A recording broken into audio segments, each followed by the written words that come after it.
রাজ্যে চালু হলো জাতীয় শিক্ষানীতি। রাজ্য ও কেন্দ্রের শিক্ষা বিভাগের মধ্যে সই হলো চুক্তি। ডিটেইলস জানবো, আমাদের প্রতিনিধি সুমন মহাপাত্র আমাদের সঙ্গে রয়েছে। সুমন, এই চুক্তির ফলস্বরূপ বাংলা শিক্ষাক্ষেত্রে ঠিক কোন কোন ডেভেলপমেন্ট আসতে চলেছে? UEM Jaipur is a perfect target for prospective students aspiring for good jobs, good education with future-ready skills.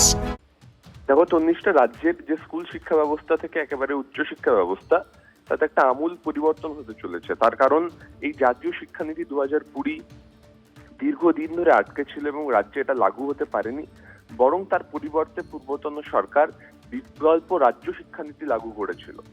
এই শিক্ষানীতি চালু হবার ফলে যে চুক্তি সই হয়েছে কেন্দ্র এবং রাজ্যের মধ্যে, তার মাধ্যমে বাংলার যে বেহাল স্কুলগুলো, তার মধ্যে কিন্তু বেশ কিছু স্কুল আর্থিক সাহায্য পাবে। ফলস্বরূপ সেগুলো মডেল ইনস্টিটিউশন রূপে গণ্য হবে।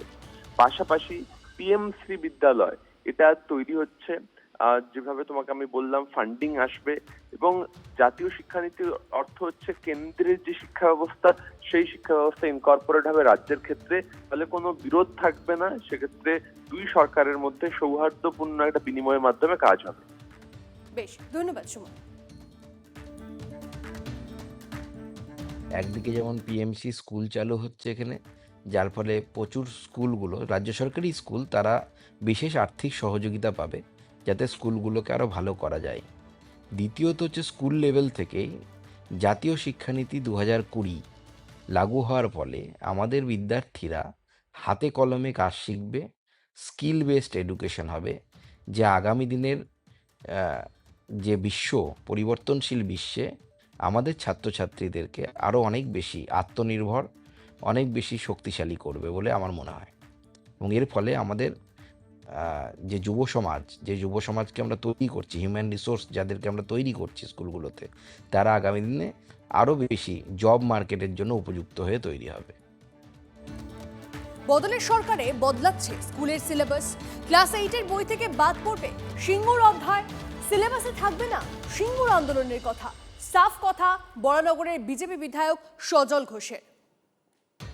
আরে পার্থ চট্টোপাধ্যায়ের নাম পড়ে রে বাবা, পার্থ চট্টোপাধ্যায়। আর পার্থ চট্টোপাধ্যায় বলেই তারপরে বলে ছবি দেখাও, তারপর বলে আন্টিটাকে। ভয়ঙ্কর। না, এগুলো থাকবে না, এগুলো থাকবে না। সিলেবাসে থাকবে না সিঙ্গুর আন্দোলনের কথা।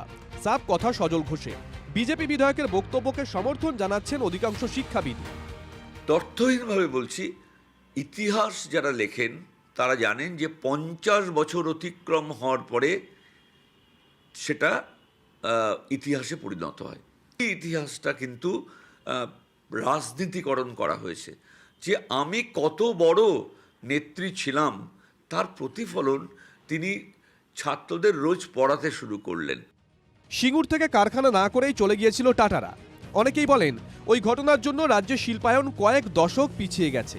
তৃণমূল আমলে 2016 নাগাদ অষ্টম শ্রেণীর বইয়ে সিঙ্গুর আন্দোলনের ইতিহাস অন্তর্ভুক্ত করা হয়। সেখানে ওই আন্দোলনের বিষয়বস্তু সহ তৎকালীন বিরোধী নেত্রী মমতা বন্দ্যোপাধ্যায়ের ছবি ও নাম রয়েছে। উল্লেখ রয়েছে সুপ্রিম কোর্টে 2016 সিঙ্গুর জমি অধিগ্রহণ সংক্রান্ত মামলায় রাজ্য সরকারের জয়ে। শিক্ষা দপ্তর সূত্রে খবর, ইতিমধ্যেই বইয়ের পাতা থেকে সিঙ্গুরকে বাদ দেওয়ার ভুরি ভুরি আবেদন জমা পড়েছে। তেভাগা আন্দোলনের কথা বলতে পারি, স্বাধীনতা আন্দোলনের কথা বলতে পারি।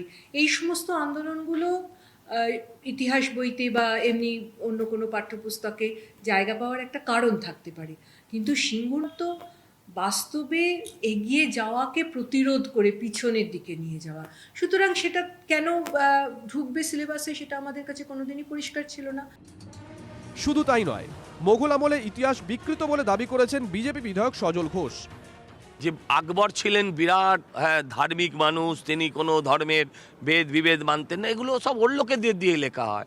শাহজাহানকে করে দিলেন যে প্রেমের প্রতীক, এগুলো সব যে যেমনভাবে লেখা। এগুলোকে চেঞ্জ করতে বলবেন মমতা দি? হ্যাঁ, ওটা চেঞ্জ বলতে হবে না, হয়ে যাবে। আগেকার দিনে অনেক রাজাই নিজের ঢাকঢোল পেটাতে বই লেখাতেন, বিভিন্ন টোলে সেই সব পড়ানোও হতো। বিজেপি বলছে স্কুলের পাঠ্য বইয়ে সিঙ্গুর আন্দোলনের কথা উল্লেখ করে নিজের কবিতা বিভিন্ন লাইব্রেরিতে রেখে সেই চেষ্টাই করেছেন মমতা বন্দ্যোপাধ্যায়। হাম্বা গাম্বা না কি সব যেন কবিতার বই বান্ডিল বান্ডিল সরকারের ট্যাক্সের পয়সায়, সাধারণ মানুষের দেওয়া চাঁদার পয়সায় লাইব্রেরিগুলোতে, পাবলিক লাইব্রেরিগুলোতে সেগুলোতে ঢোকানো হয়েছে। দরকারি বই কেনা হয়নি। বদলের সরকারে সেই সব আপাতত ইতি পড়তে চলেছে। সুমন মহাপাত্রের রিপোর্ট, TV9 বাংলা।